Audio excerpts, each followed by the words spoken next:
Yo, BBC back in the shop, man. I'm Sean, and this is Beyond Bike Care.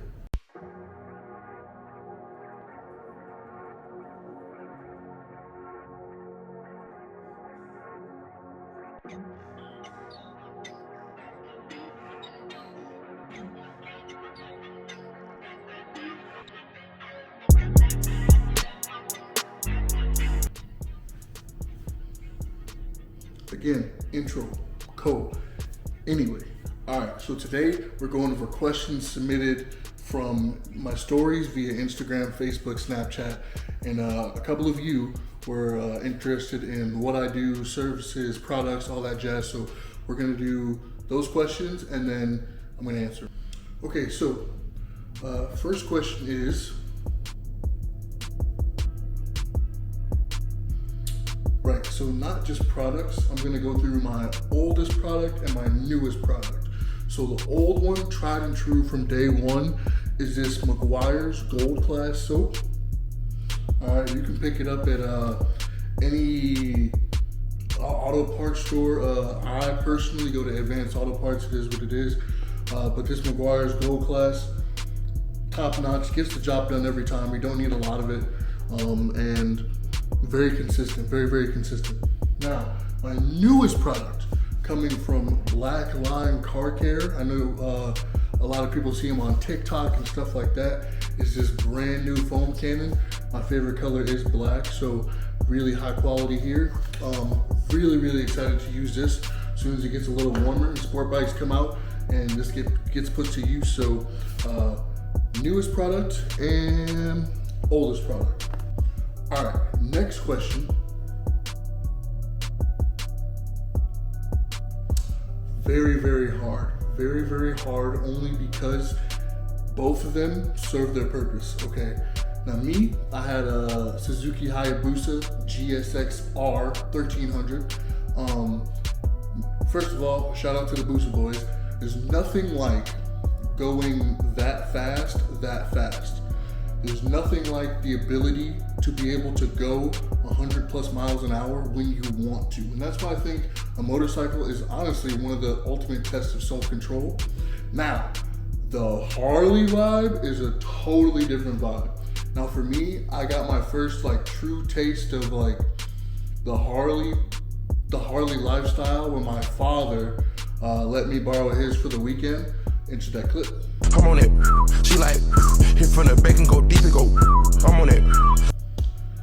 Got to do his for the weekend, and just the whole the thing, and then the music and the rumbling and the looks, and it's obviously more comfortable, but it was just a vibe, like some old school R&B, and you at the light, you look over, they looking at you, and I'm just like, it's what I do. Clearly. So, like I said, both serve their purpose, and I do plan to have both in the future. Right now, obviously I'm leaning a little bit more towards the sport bike side, just because that's my bag, but man, the Harley lifestyle is definitely coming, for sure, 100%. Next question was,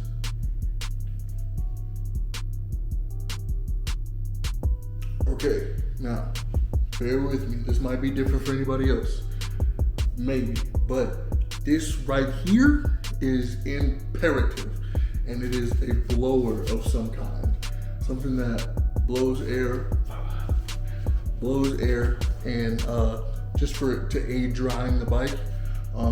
Especially when you're detailing outside, because if you let the water dry, then you get water spots, and that's a whole other issue you got to deal with. So having a blower, something that'll get that water off really quick, definitely helps. So, all right, next question. Now, this is different for every detailer out there. Everybody has their opinions, everybody has their own process. Mine personally, I kind of took from a lot of different people's process and just kind of made my own. Let's do a quick rundown. Rinse, foam, rinse again, dry. Come on in. The 4 side, back, side, front. Wheels, chain and wheels, and then that's when we get into the I guess the higher end stuff. So that's when we get to our waxing, our polishes, our clay bars, because we obviously want the bike spotless before we do any type of high quality service. So like I said, we'll do the buff wax, clay bar, polishing. That's when we get our chrome in, and then we can start doing the paint correction and all that stuff. So after all that's done, and that could take anywhere from a day to 2 days depending on the schedule and the bike and how dirty it is. That's when we get into our ceramic, and that's why it's so expensive, because you have to take all these steps and do them all properly for this thing to work. And that's kind of why the spray ceramic and all that, like it's easy, spray it on, wipe it off, and yes but no, because it'll give you that effect for maybe a week or two, but then that's it, just a week or two. Now, when we're getting into it, we have a year coating, we have 3 years, 5 years, and on the higher end, we got 10-year coatings, and you have to do all these steps perfectly for that thing to work. Otherwise, these people are wasting thousands of dollars, and so you have to get it right. And that's why it's important to take these steps, for you to master these steps. And anybody can wash a bike, but we have to take it, I guess it takes that certain eye of detail and to do it properly and correctly every single time to get the best outcome. So that's my process, and on to the next question. All right, so next question. So definitely the goal for this year, I want to say, is 50 bikes. If we can get to 50 bikes in my space here, I will be beyond happy. Now, the more important goal is to establish connections, build relationships, and kind of just get my roots planted here in Indy. Another question I did get was, why move it to Indianapolis? And for me, I just feel like, it's got its own bike culture. I think that Indy is more Harley focused than Chicago. Chicago, we have one of the greatest stunt scenes in the country. You can quote me on that. At me, at Beyond Bike Care. But down here, it's more Harley focused, and they do have a budding stunt culture. Shout out to Gage. And I want to, try to dive into that. But when it comes to the Harleys, that's more money for me. So I think that it would be a more thriving business down here, or the business would thrive more down here. So that's just my reasoning behind it. And I had a buddy down here, shout out to Cody. And it's not too far away from home, a little cheaper, more guns. So,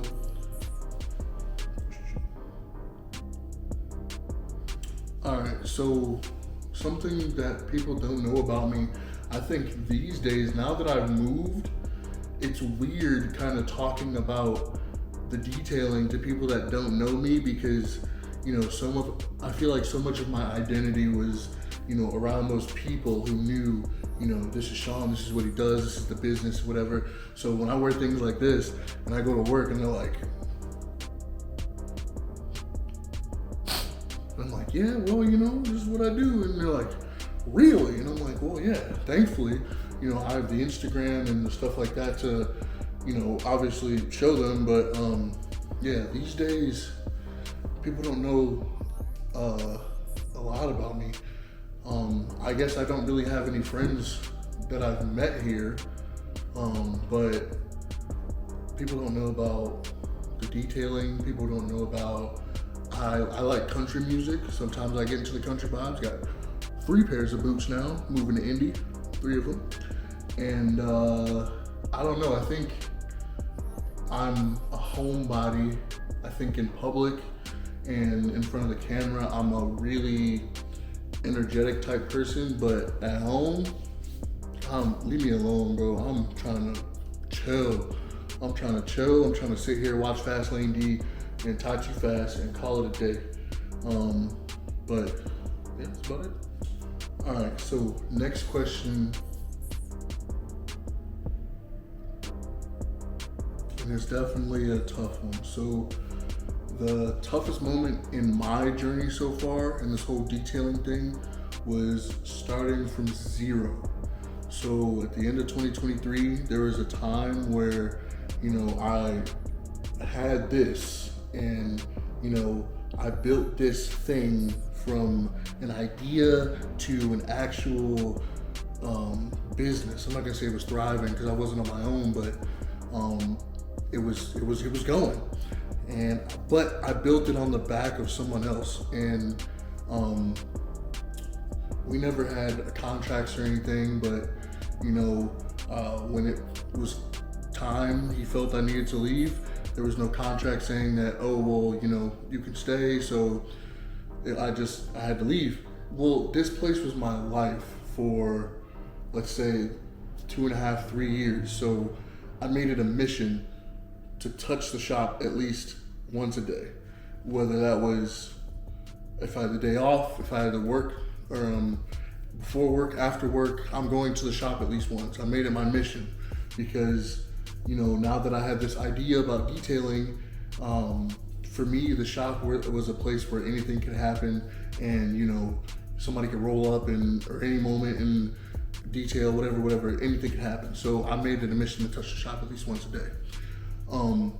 Now, when it was time for us to part ways, like I said, that was my identity for 3 years. So now I'm at home. Well, I just so happened to crash my Busa after that. So now I'm sitting at home. I can't walk. I couldn't walk for about a month. I'm sitting at home and I'm like, well, what do I do now? Like, who am I? What do I like to do? Where do I like to go?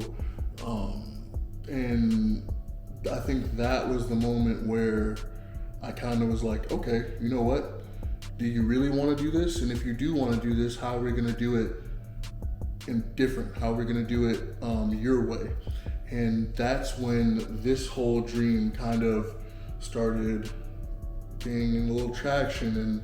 And I started talking to my girlfriend about it, started talking to this person about it, that person about it, and that grew into this. And I think that's why I'm so adamant about it, because I remember, laying there, my back is gone. I'm taking baby steps. It takes me 30 minutes to get up the stairs. And I'm like, do you really want this? Do you really, what do you really want in life?